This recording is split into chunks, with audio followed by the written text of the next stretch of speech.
subscribe now and press the bell icon. Never miss an update.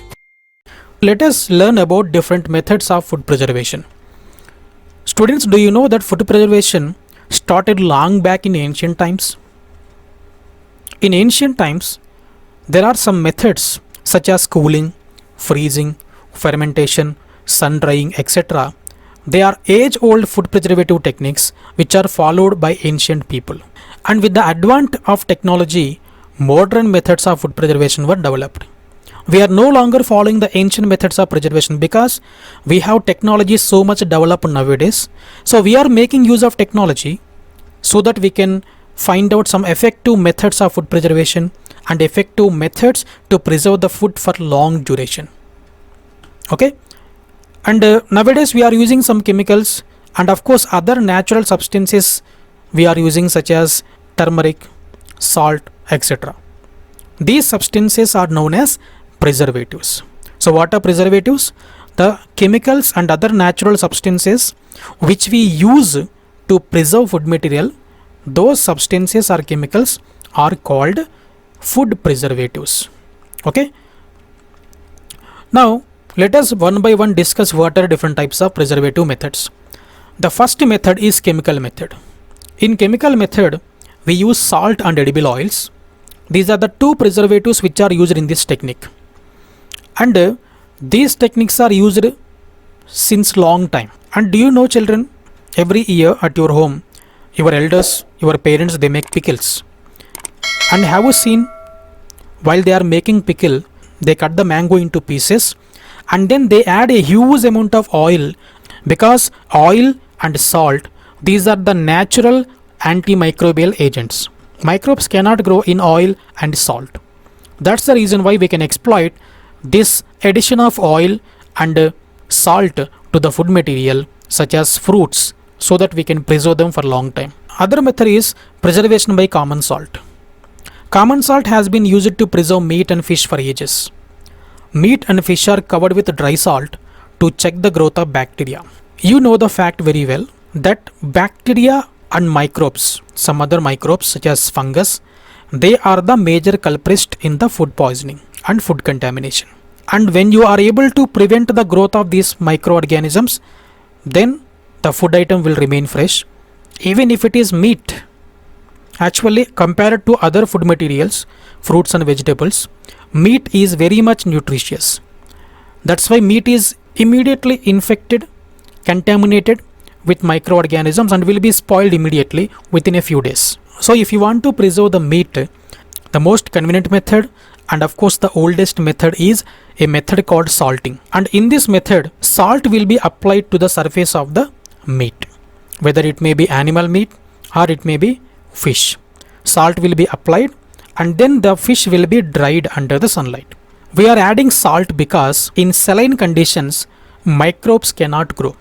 So when you apply salt to the surface of the fish, microbes are unable to grow on the fish, so they cannot spoil the fish. And one more thing is, children, microorganisms need moisture to survive. That's the reason why if you are able to remove moisture from the food item, then that food item will be preserved for a long time.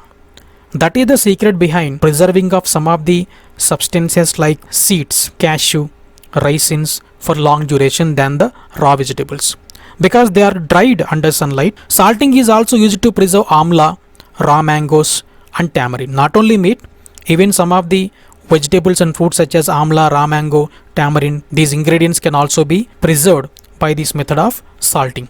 In addition to that, children, other synthetic preservatives such as vinegar, sodium benzoate, sodium metabisulfate will also be used nowadays as preservating agents or preservatives.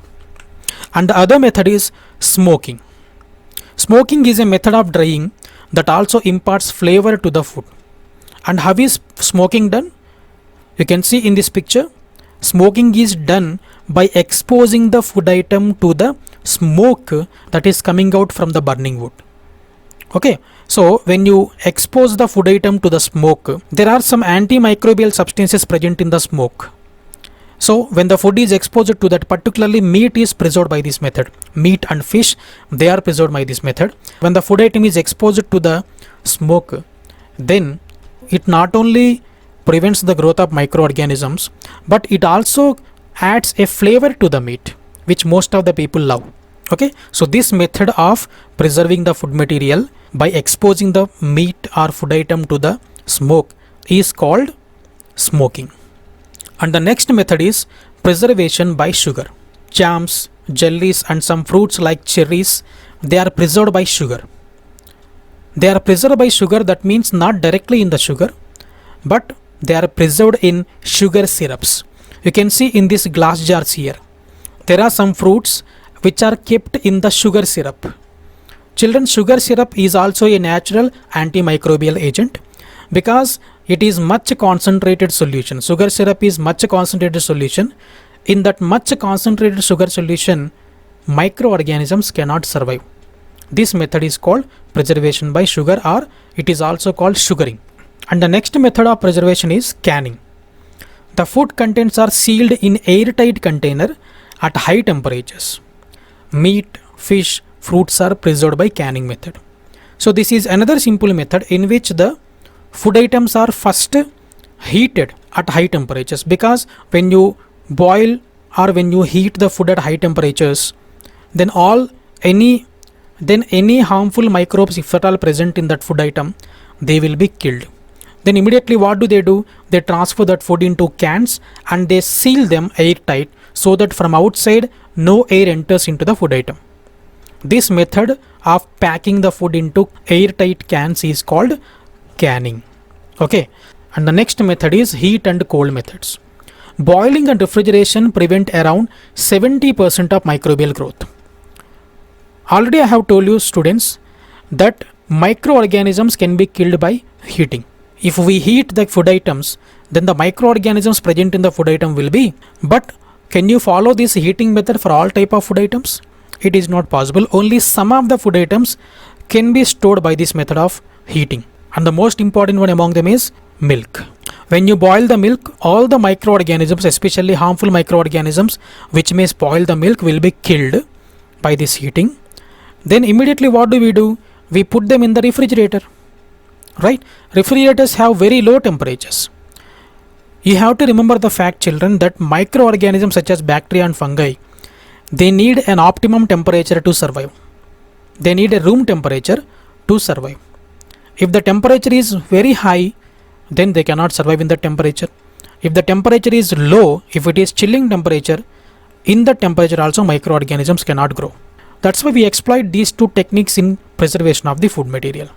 What is that? In the first case, we have boiled the milk. When you boil the milk, all the microbes in the milk will be killed. In the second method, we have kept all the vegetables that you brought in the refrigerator. In the refrigerator, the temperature is very less. It is 4 degrees to 5 degrees, isn't it? Under that low temperatures, bacteria or fungus cannot grow. When they cannot grow on the fruits and vegetables, then the fruits and vegetables will remain fresh. They will not be spoiled. That is the logic behind it. So tell me, what happens when you put the vegetables in the fridge? In the refrigerator, it is very cool, it is chilling. In the cool temperature, microbes cannot grow. So the vegetables, fruits, whatever it may be, they remain fresh for longer time. Okay, this method is called cooling. Okay, and there is a method called pasteurization. Just now I have mentioned that regularly we are following this method at your home. Your mom boils the milk, doesn't she? When she boils the milk, all the harmful microbes in the milk will be killed. This method of killing the microorganisms by heating, this method is actually invented by a scientist by name Louis Pasteur. Okay, so these are some of the methods of food preservation. I hope that you understood. Thank you very much. I will meet you in my next session.